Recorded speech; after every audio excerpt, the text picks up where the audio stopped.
before we get into the meat of algebra, I wanted to give you a quote from one of the greatest minds in human history, Galileo Galilei, because I think this quote encapsulates the true point of algebra and really mathematics in general.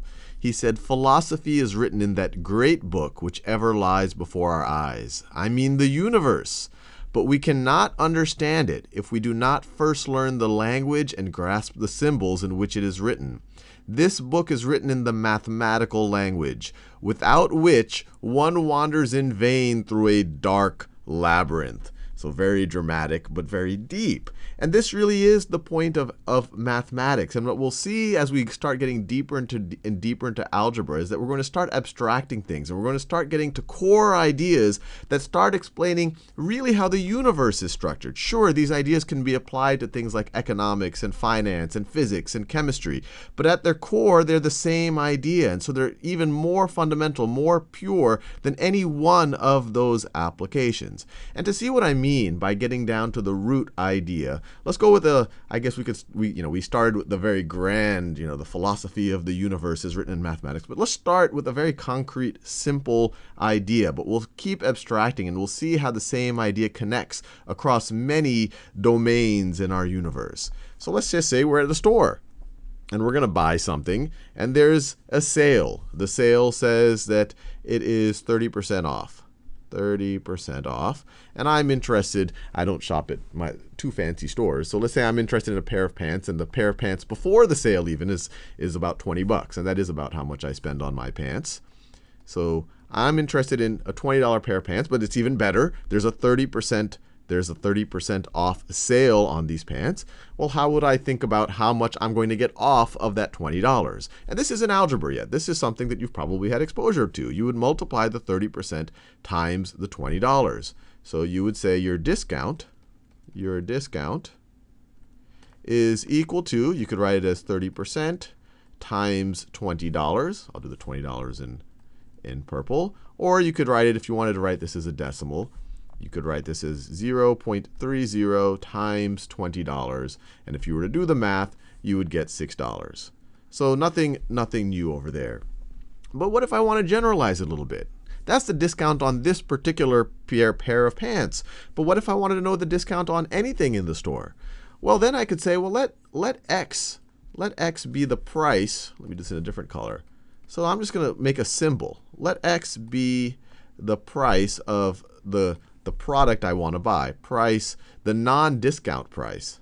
Non-discount price of the product in the store. So now all of a sudden we can say that our discount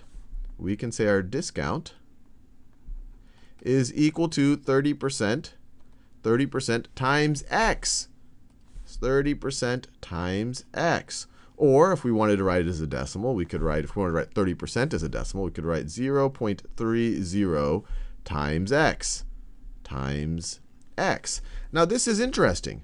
Now you give me the price of any product in the store, and I can substitute it in for x, and then I can essentially multiply 0.3 times that, and I would get the discount. So now we're starting to, very slowly, we're starting to get into the abstraction of algebra. And we'll see that these will get much more nuanced and deep, and frankly, more beautiful as we start studying more and more kind of algebraic ideas. But we aren't done here. We can abstract this even more. Over here, we've said we've generalized this for any product. We're not just saying for this $20 product. If there's a $10 product, we can put that $10 product in here for x, and then we would say 0.30 times 10, and the discount would be $3. It might be a $100 project, then the discount would be $30. But let's generalize even more. Let's say, well, what is the discount for any given sale when the sale is a certain percentage? So now we can say that the discount, let me define a variable. So let's let m equal, or I'll say p just so it makes sense. P is equal to the percentage off. Percentage off. Now what can we do? Well, now we can say that the discount is equal to the percentage off. In these other examples, we were picking 30%, but we can say now it's p. It's the percentage off. It's p. That's the percentage off times the product in question, times the price, the non-discount price of the product in question. Well, that was x. The discount is equal to p times x. Now, this is really interesting. Now we have a general way of calculating a discount for any given percentage off and any given product x. And we didn't have to use these words and these letters. We could have said, let y equal the discount. Let y is equal to the discount. Then we could have written the same underlying idea. Instead of writing discount, we could have written y is equal to the percentage off, is equal to the percentage off p times the non-discount price of the product times x. And you could have defined these letters any way you wanted. Instead of writing y there, you could have written a Greek letter, or you could have written any symbol there, as long as you can keep track of that symbol represents the actual dollar discount. But now things get really interesting, because we can use this type of a relationship, which is an equation. You're equating y to this right over here. That's why we call it an equation. This can be used for things that are completely unrelated to the price, the discount price at the store over here. You might have, so in physics, you'll see that force is equal to mass times acceleration.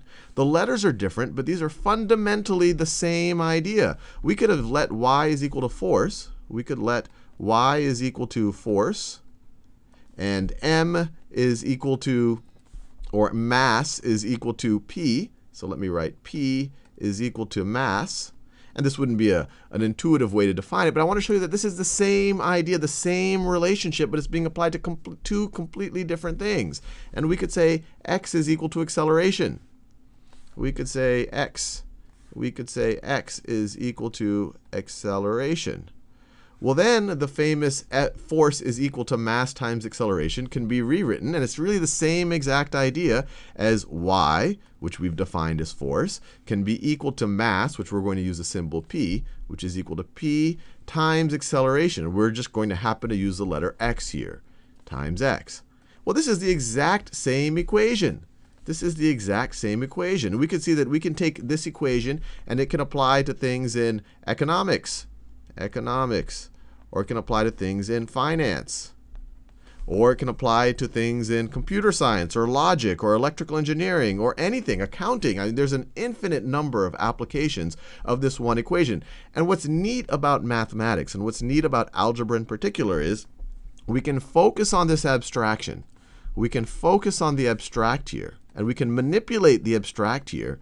And what we discover from these ideas, from these manipulations, can then go and be reapplied to all of these other applications, to all of them. And even neater, it's kind of telling us the true structure of the universe if you were to strip away all of these human definitions and all of these human applications.